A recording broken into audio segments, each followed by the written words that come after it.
J'étais geek quand j'étais jeune, quelle surprise, si vous me connaissez un petit peu. Et j'ai passé beaucoup de mon temps à regarder des films et des séries de science-fiction, de fantasy et des films d'horreur aussi. Normalement, j'en parle pas beaucoup, parce que des gens sont relativement sensibles au sujet des films d'horreur, mais j'en mentionne un aujourd'hui, parce que c'est quand même approprié. Parmi ceux qui aiment le cinéma, c'est généralement connu que l'un des films d'horreur les plus effrayants de l'histoire, c'est L'Exorciste. Sinon, le film le plus effrayant de l'histoire. C'était certainement le film qui m'a fait le plus peur quand j'étais plus jeune. Au cas où vous ne le saviez pas, L'Exorciste raconte l'histoire d'une petite fille qui est possédée par un démon et par les tentatives plutôt malmenées de certains prêtres qui essaient d'exorcer le démon.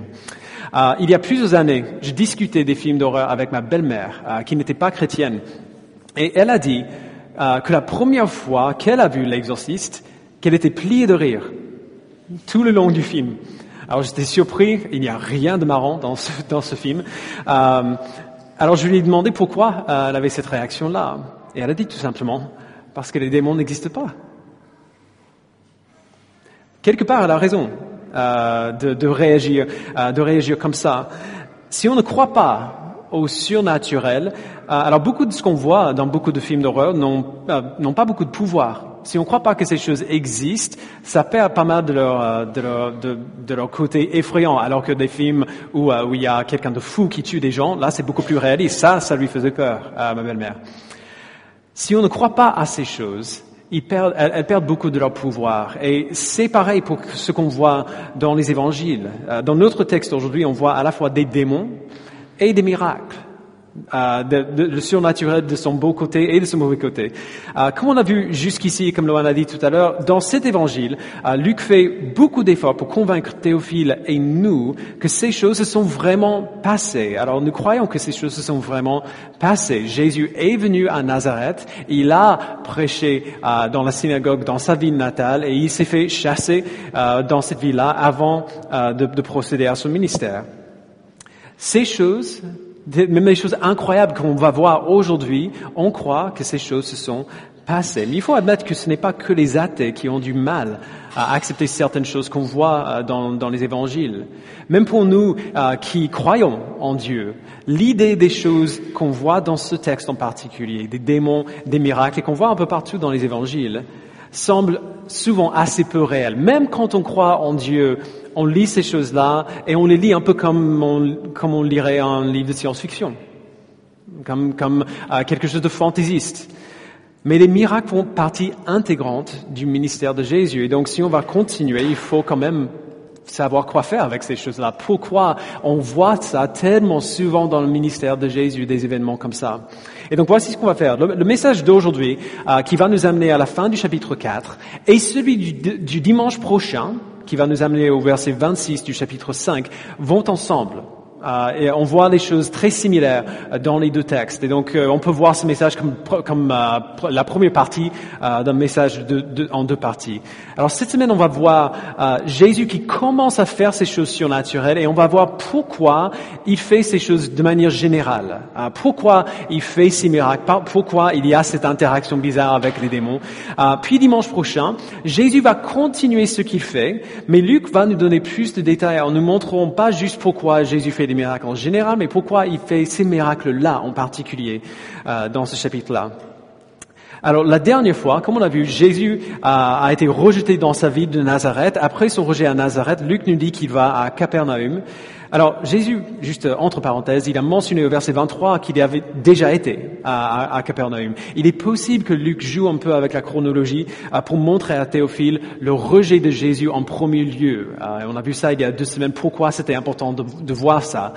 Quoi qu'il en soit, on voit aujourd'hui que ce qui se passe quand Jésus va à Capernaum, et c'est un contraste gigantesque avec ce qu'on voit à Nazareth. Jésus fait des miracles par la puissance de sa parole. Alors aujourd'hui, on va voir que Jésus parlait avec autorité, qu'il parlait avec puissance et il parlait avec un but bien précis.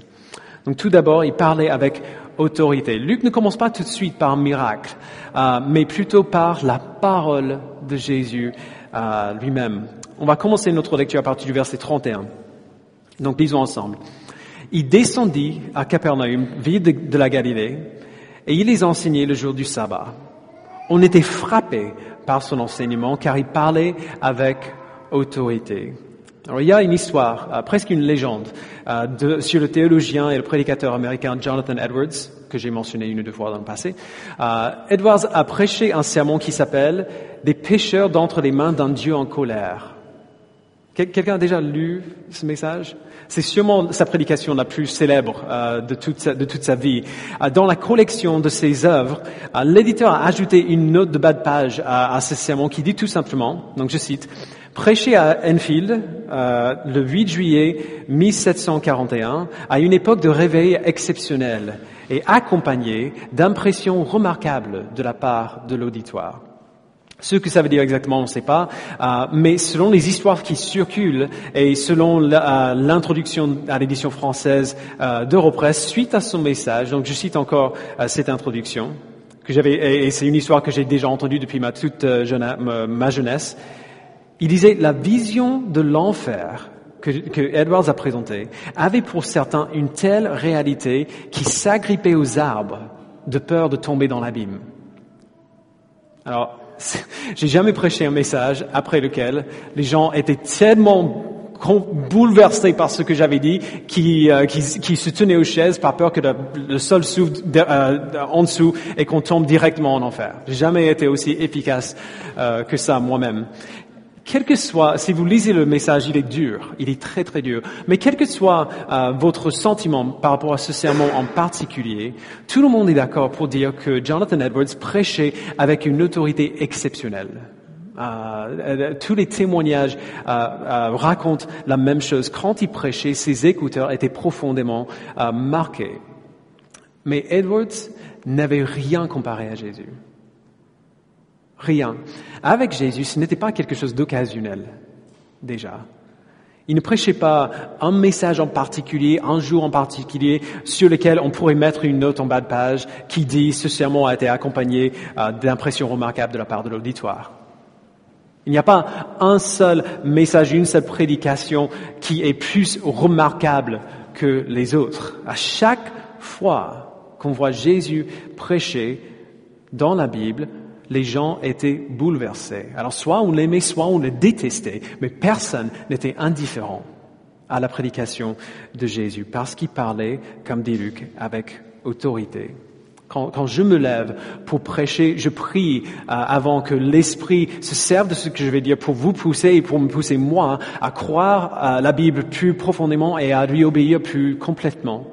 Je prie que les paroles que je vais dire soient accompagnées d'une certaine autorité. Mais quelle que soit l'autorité d'un prédicateur humain, que ce soit quelqu'un de petit, entre guillemets, comme moi, ou un géant de la foi comme Jonathan Edwards, à chaque fois qu'on arrive à prêcher avec autorité, notre autorité est une autorité empruntée.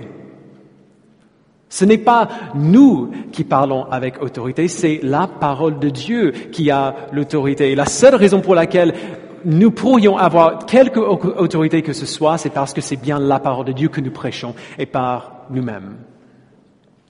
Les paroles de Jésus avaient de l'autorité. On voit même que si Jésus prenait souvent ce qui a été écrit dans l'Ancien Testament avant et il l'ajoutait à ses enseignements, et ce n'était pas l'autorité, avec l'autorité d'un homme qu'il a ajouté à ses enseignements, qu'il a ajouté ses propres paroles. On voit dans les évangiles, on voit Jésus expliquer explicitement que les paroles qu'il prononçait étaient les paroles de Dieu lui-même. Donc quand il a ajouté aux enseignements de l'Ancien Testament, il ne faisait pas comme moi je le ferais si j'essayais de changer quelque chose ou ajouter quelque chose en plus à ce que Dieu a dit. Quand Jésus ajoutait quelque chose à l'Ancien Testament, il parlait même des paroles de Dieu. Il dit dans Jean chapitre 12 verset 49, « En effet, je n'ai pas parlé de ma propre initiative, mais le Père qui m'a envoyé m'a prescrit lui-même ce que je dois dire et annoncer. » Jésus parlait avec autorité parce qu'il parlait des paroles même de Dieu. Et non seulement il parlait avec autorité, il parlait avec puissance. Jésus est à Capernaum, il prêche le jour du sabbat, comme il a fait à Nazareth, mais cette fois-ci, ça va être bien différent que la dernière fois. Verset 33. Dans la synagogue, se trouvait un homme qui avait un esprit démoniaque impur. Alors on va s'arrêter là, juste 2 secondes, pour voir ce qu'il veut dire par là. Il faut le dire assez franchement, la Bible prend l'existence des démons comme un fait. Pas comme un symbole, pas comme une métaphore.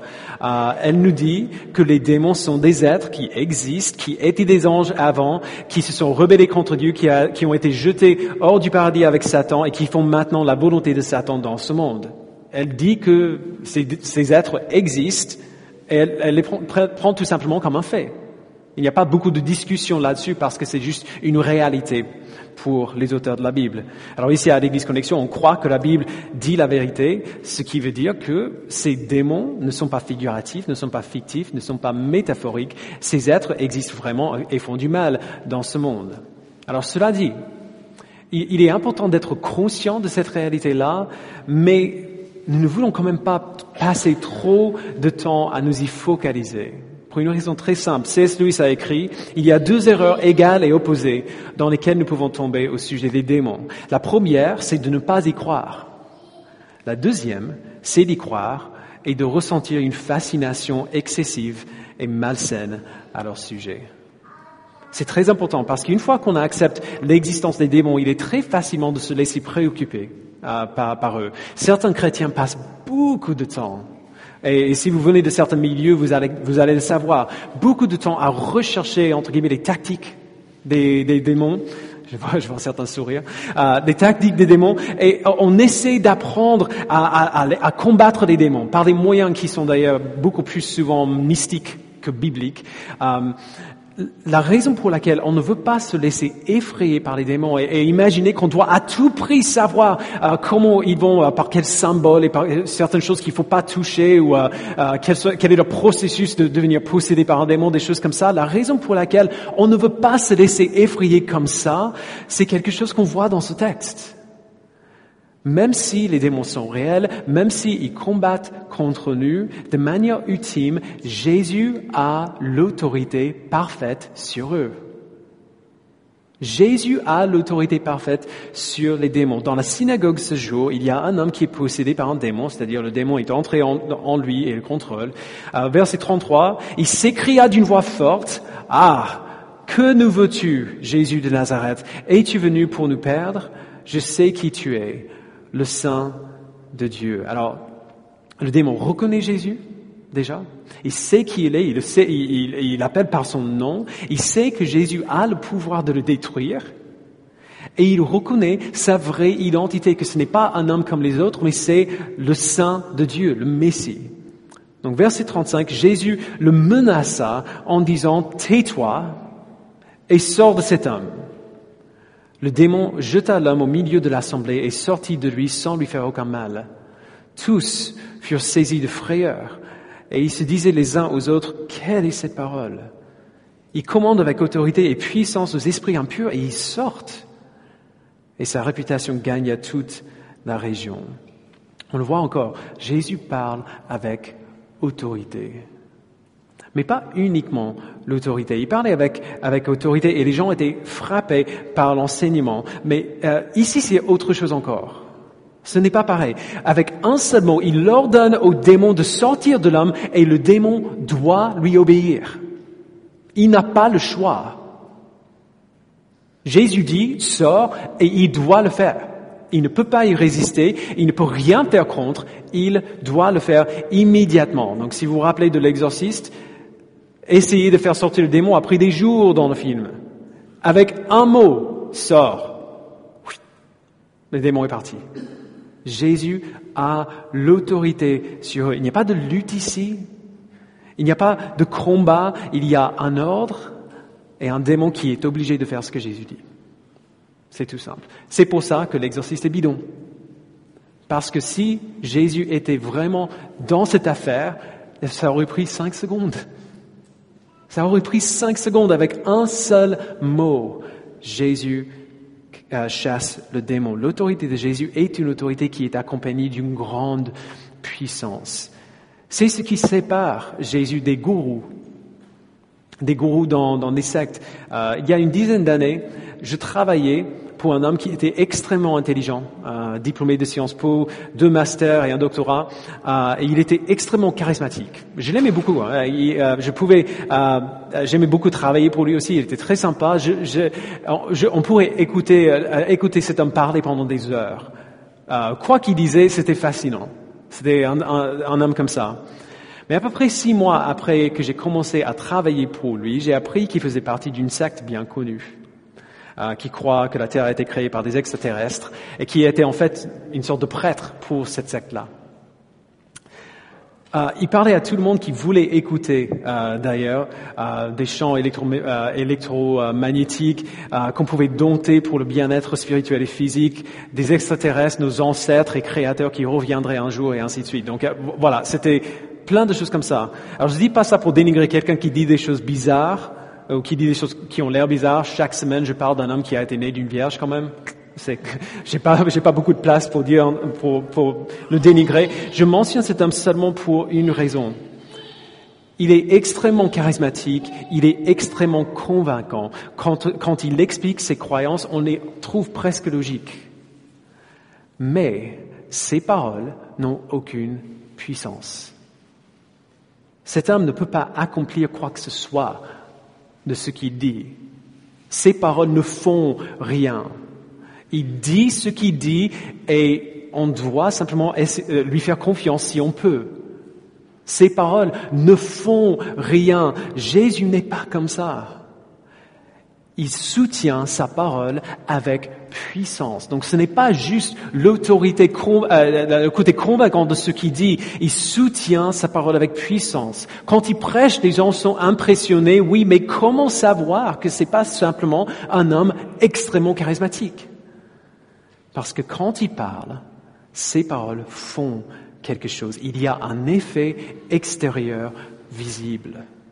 Il dit au démon, tais-toi et sors, et le démon doit partir. Il est sous l'autorité de Jésus et doit obéir à sa parole. Alors les gens voient ça, les gens dans la synagogue voient ça, ils sont totalement ébahis. Ils parlent de lui, ils témoignent de son autorité et de sa puissance partout. Voici un homme qui peut faire les choses incroyables dont il parle. On voit la même chose dans les versets suivants. Alors, Luc continue un peu dans le même chemin. Et ici, il ne fait pas que prouver sa puissance et son autorité sur les démons. Ça, c'est déjà extraordinaire. Mais en quelque sorte, c'est logique. Si Jésus a une puissance surnaturelle sur des êtres surnaturels, c'est logique. Mais Jésus a aussi la puissance sur le monde naturel. Dans ce cas, sur la maladie humaine. À partir du verset 38, lisons. En sortant de la synagogue, il se rendit à la maison de Simon. La belle-mère de Simon avait une forte fièvre et on lui demanda d'intervenir en sa faveur. Il se pencha sur elle, menaça la fièvre et la fièvre la quitta. Elle se leva immédiatement et se mit à les servir. Il menace la fièvre. Vous avez déjà pensé à ça? Il menace la fièvre. Les enfants ont souvent des fièvres. Qu'est-ce qu'on fait, les parents, quand on a un enfant qui a une fièvre? On leur donne du Doliprane. Aujourd'hui, on sait quoi faire quand quelqu'un est malade, en tout cas en règle générale. Mais ne serait-il pas incroyable de pouvoir simplement menacer une fièvre et la fièvre part? C'est extraordinaire. C'est le type de pouvoir que Jésus il a. Avec non seulement les démons doivent lui obéir, mais une fièvre, un rhume, un cancer doit lui obéir. Et ça continue encore, verset 40. Au coucher du soleil, tous ceux qui avaient des malades atteints de diverses maladies les lui amenèrent. Il guérit chacun d'eux en posant les mains sur lui. Des démons aussi sortirent de beaucoup de personnes en criant et en disant « Tu es le Messie, le Fils de Dieu ». Mais il les reprenait sévèrement et ne leur permettait pas de parler parce qu'ils savaient qu'il était le Messie. Alors verset 41, Luc nous dit quelque chose d'intéressant. Il dit que les démons, donc Jésus continue ce qu'il faisait avant, il guérit les gens, il chasse les démons. Les démons savaient qu'il était le Fils de Dieu et ils le criaient à voix très forte quand ils le voyaient. Alors Jésus ne fait pas que sortir les démons. En plus, il ne leur permet pas de parler parce qu'ils savaient qu'il était le Christ, Luc dit. Il ne permet pas aux démons de parler parce qu'ils savaient qu'il était le Christ. Alors, les démons, ils ont raison. Il est le Fils de Dieu, il est le Christ, il est le Messie. Alors pourquoi est-ce que Jésus leur dit de se taire s'ils ont raison, s'ils disent la vérité pour une fois? Il ne les laisse pas parler parce que ce n'est pas ainsi que le message du Messie sera propagé. Ce n'est pas ainsi, ce n'est pas par les démons que le message du royaume de Dieu sera annoncé. Ce n'est pas convenable que le message du Fils de Dieu soit annoncé par ses ennemis. Et c'est ce message qui est le plus important, le message du Messie qui sera proclamé d'abord par le Messie. Le message pour Jésus est primordial. Il ne parlait pas seulement avec autorité et avec puissance, mais il parlait avec un but précis et avec un contenu précis. La bonne nouvelle du royaume de Dieu. Et on voit cela à partir du verset 42. Quand il fit jour, Jésus sortit et se retira dans un endroit désert. Une foule de gens se mirent à sa recherche et arrivèrent jusqu'à lui. Ils voulaient le retenir afin qu'il ne les quitte pas, mais il leur dit, « Il faut aussi que j'annonce aux autres villes la bonne nouvelle du royaume de Dieu, car c'est pour cela que j'ai été envoyé. » Et il prêchait dans les synagogues de la Galilée. La priorité principale de Jésus pendant son ministère, c'était la prédication du royaume de Dieu. Jésus se retire à un endroit désert pour être seul. Les gens le trouvent, l'entourent, veulent qu'il reste avec eux, mais il dit, verset 43, « Il faut aussi que j'annonce aux autres villes la bonne nouvelle du royaume de Dieu, car c'est pour cela que j'ai été envoyé. » C'est pour cela que j'ai été envoyé. Dans plusieurs cercles chrétiens, aujourd'hui et à l'époque, même avant les cercles chrétiens, pour beaucoup de gens qui viennent à Jésus, les miracles sont la raison d'être de l'Église. Le fait de pouvoir obtenir par Jésus ce que nous voulons. C'est la raison d'être de l'Église et pour eux, c'est aussi l'essence du ministère de Jésus. Si on leur demande qui est Jésus, ils vont dire que Jésus est leur sauveur, qu'il est le Fils de Dieu. Mais en pratique, Jésus n'est que le moyen d'obtenir ce qu'ils veulent. C'est une machine à bonbons. C'est la porte d'entrée à une salle remplie de trésors. Et il voit Jésus de cette manière parce que lorsqu'il était sur terre, il faisait beaucoup de miracles. Alors pourquoi du coup, si ce n'était pas son but principal, pourquoi est-ce que Jésus faisait ces miracles-là? J'avoue que quand je suis arrivé à ces versets, j'ai préparé ce message il y a 2 semaines avant de partir en Allemagne avec ma famille.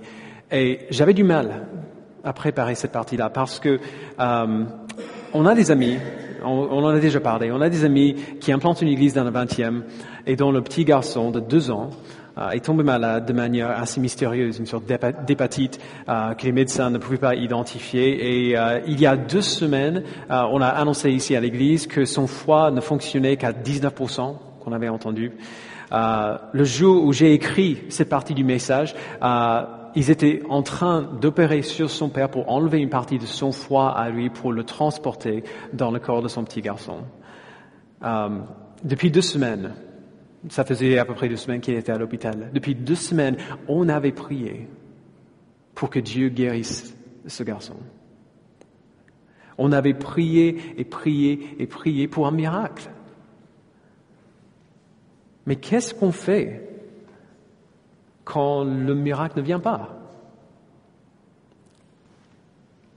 En fin de compte, ils ont dû ouvrir ce petit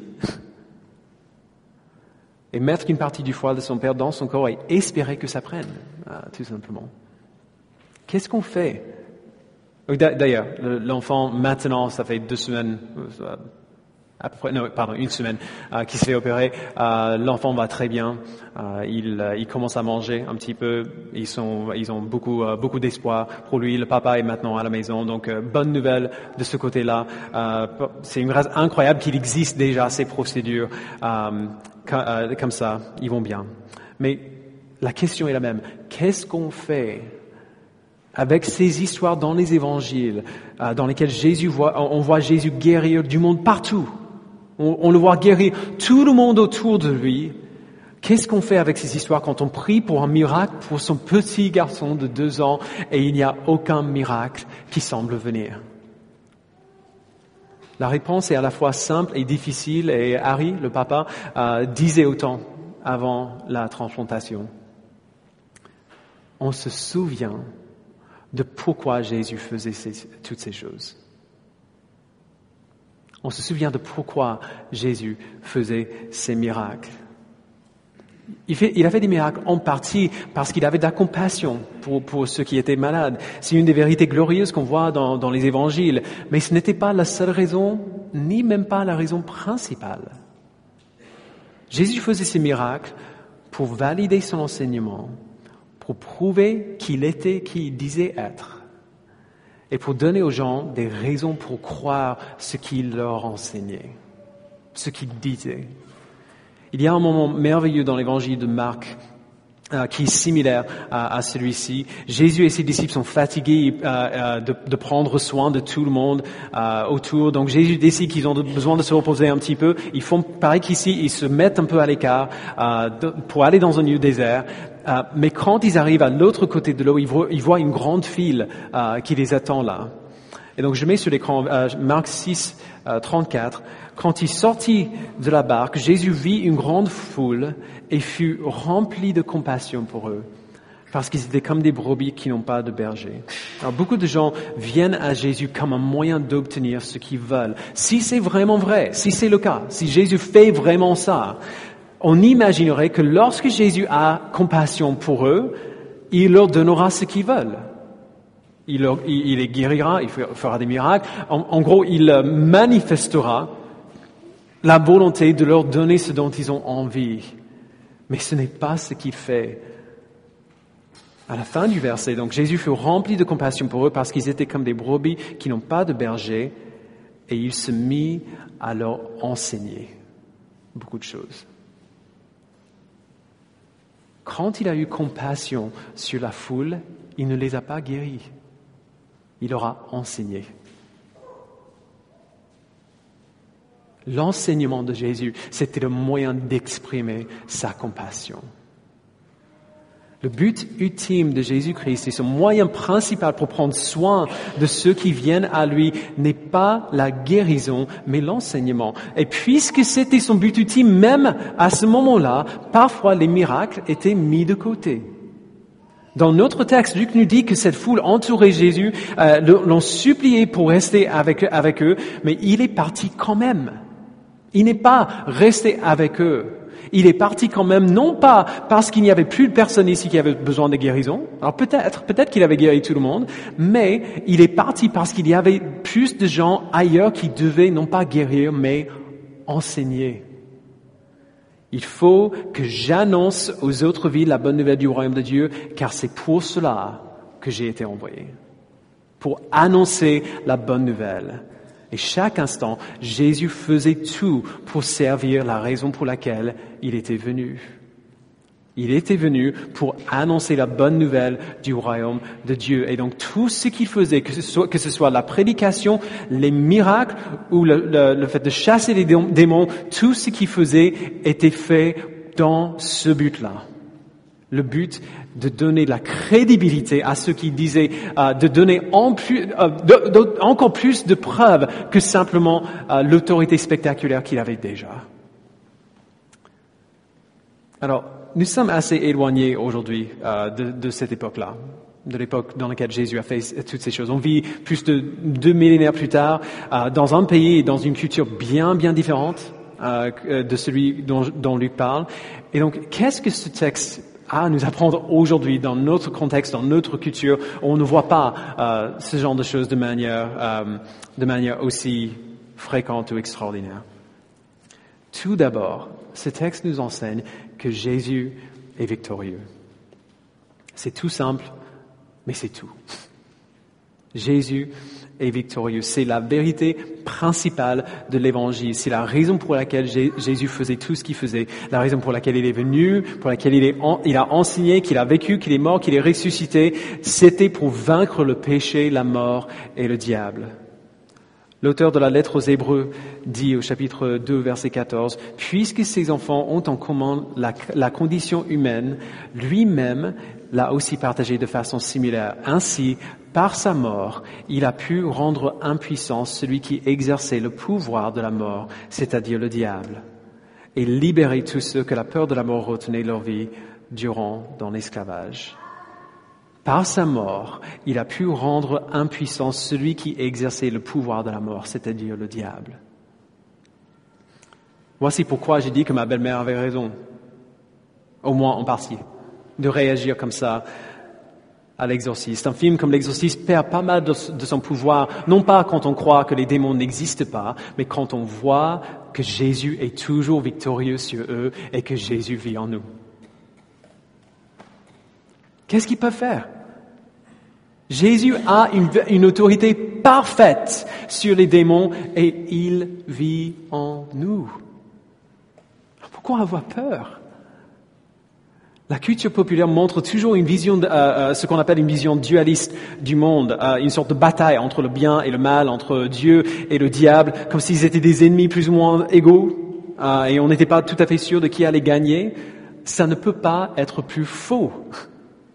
C'est complètement faux. À chaque fois qu'un démon arrive sur scène dans les évangiles, il n'y a aucun sentiment de menace, il n'y a aucun danger. Vous avez déjà remarqué ça? Il n'y a aucune tension quand les démons arrivent dans les évangiles. Jésus les sort aussi facilement que j'écraserais un moustique sur mon bras. Il a une autorité parfaite sur eux, même avant sa mort, même avant de vaincre à la croix le pouvoir du diable. Alors, frères et sœurs, nous n'avons pas besoin d'être inquiets. Nous n'avons pas besoin d'avoir peur des démons ou de leurs dangers. Ils sont là et on doit lutter contre eux, comme Paul nous dit dans Ephésiens 6. On doit lutter contre eux, mais on ne doit jamais oublier que Jésus a l'autorité parfaite sur eux et c'est lui qui vit en nous. Ce qu'il a dit au Matthieu 28, et je serai avec vous jusqu'à la fin du monde. Nous luttons, nous les combattons, mais nous n'avons rien à y craindre. Vous comprenez? Jésus est victorieux. Deuxièmement, Jésus guérit. Encore, c'est simple, mais c'est ce que la Bible dit. J'aime tellement que la première maladie que Jésus guérit dans cet évangile n'est pas la lèpre, n'est pas le cancer ou même la mort, c'est une fièvre. Genre, c'est un truc avec lequel nous pouvons tous nous identifier. On a tous eu des fièvres à un moment ou à un autre dans notre vie, plus ou moins, à des degrés plus ou moins élevés. Ce qui veut dire que Dieu ne se soucie pas seulement des grandes démonstrations de puissance. Il sait que même si toutes les maladies ne sont pas égales, quand on est malade, notre maladie nous semble assez grande.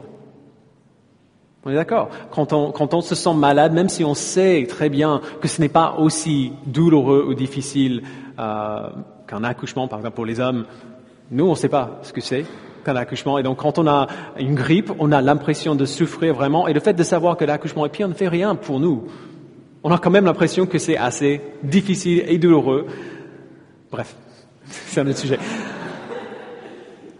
Dieu prend soin de nous même dans ces petites choses. Même dans les grippes, dans les fièvres, dans les cancers, dans une défaillance de foi.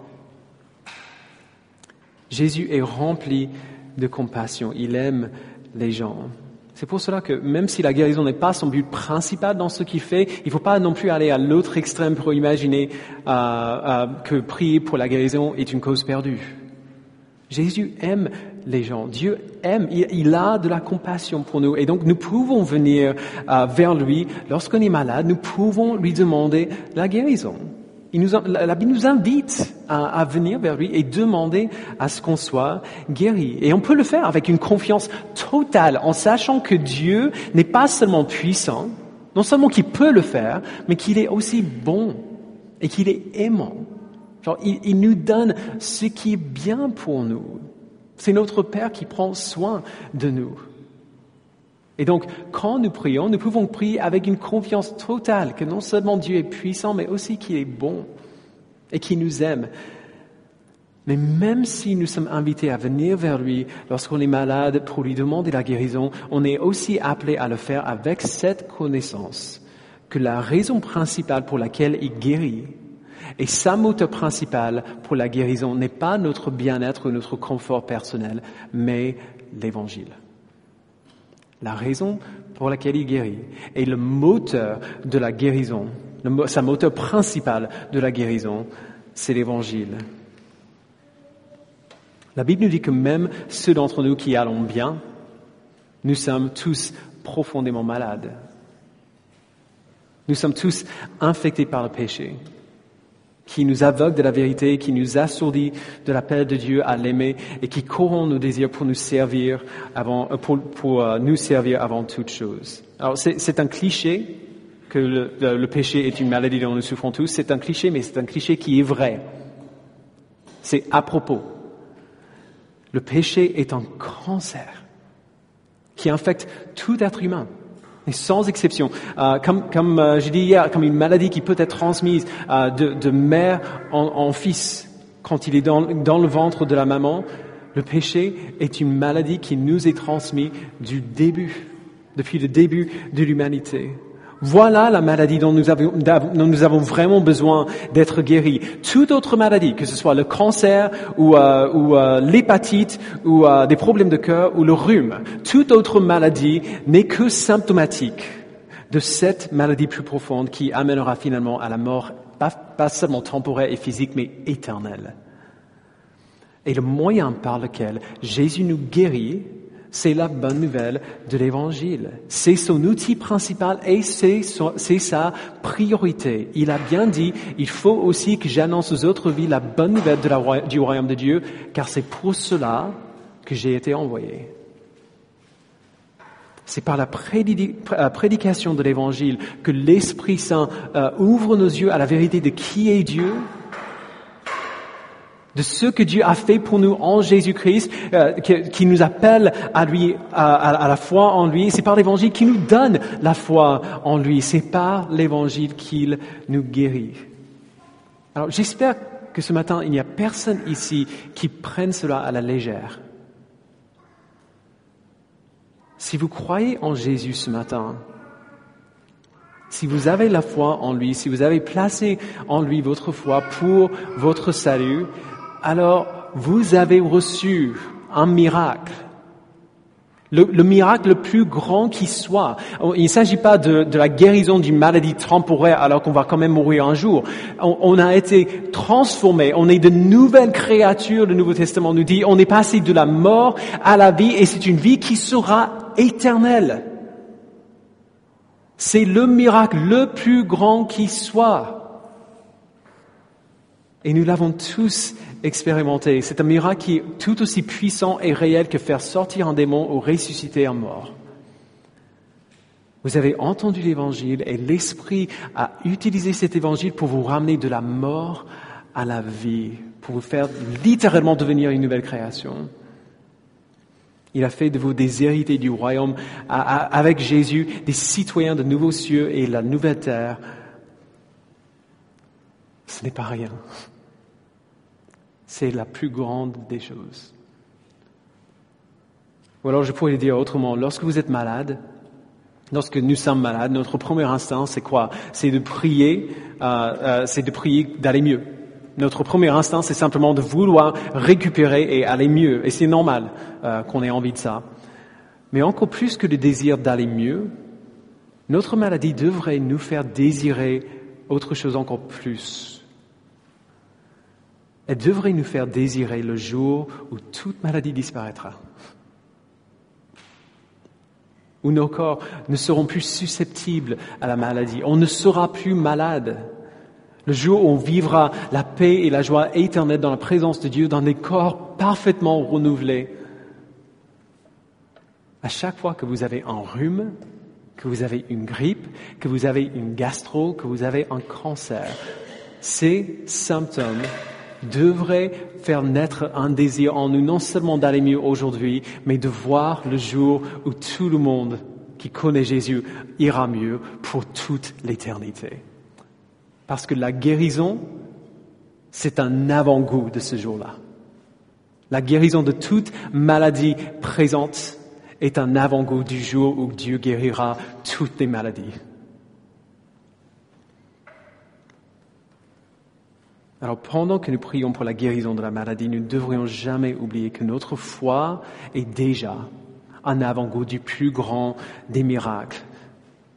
Ce miracle a déjà été assuré et un jour il sera réalisé, Jésus reviendra et il renouvellera la terre et chacun d'entre nous qui a la foi en lui fera partie de ce renouvellement. Alors si vous connaissez Jésus-Christ aujourd'hui, alors remerciez-lui. Soyez reconnaissants. Vous avez vécu quelque chose dont la plupart des gens n'arrivent même pas à rêver. Vous avez vécu quelque chose, le miracle le plus extraordinaire de l'histoire. Le fait de devenir une nouvelle création. Une création qui va durer pour toute l'éternité. Et si vous ne connaissez pas Jésus ce matin, mais vous voulez le connaître, rappelez-vous à quel point les miracles sont faciles pour lui. À quel point les miracles sont faciles. Avec une simple parole, il bannit les démons, il guérit les malades, il ressuscite les morts. Vous donnez la foi, c'est la chose la plus facile au monde pour lui. La chose la plus facile au monde. Avec un seul mot, il fait de nous de nouvelles créatures.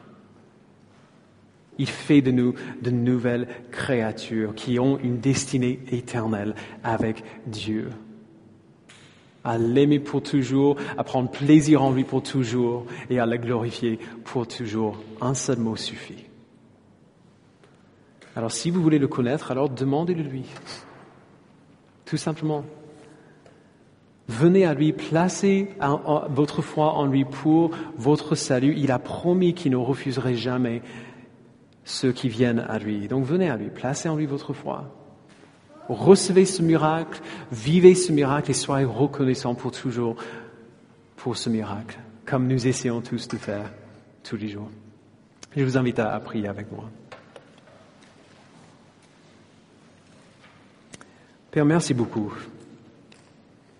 de nous montrer à quel point Jésus est puissant, de nous montrer à quel point il a l'autorité sur nous-mêmes, sur le monde que tu as créé et même sur les démons.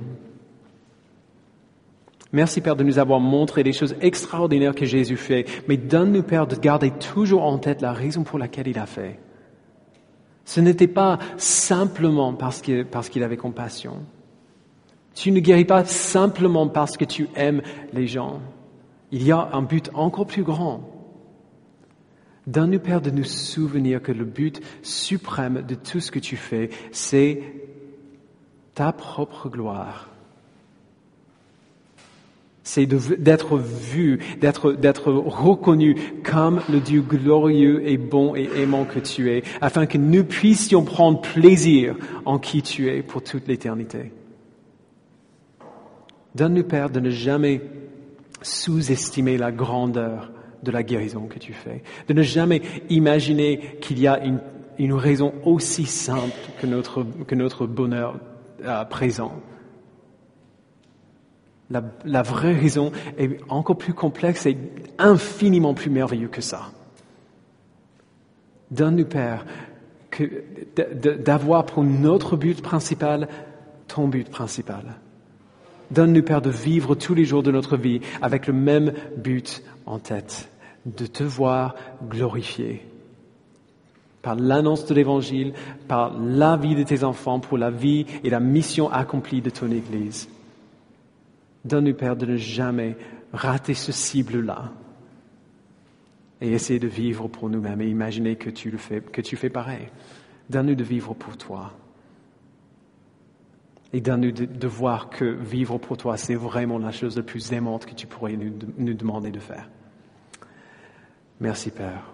Au nom de Jésus, nous le prions. Amen.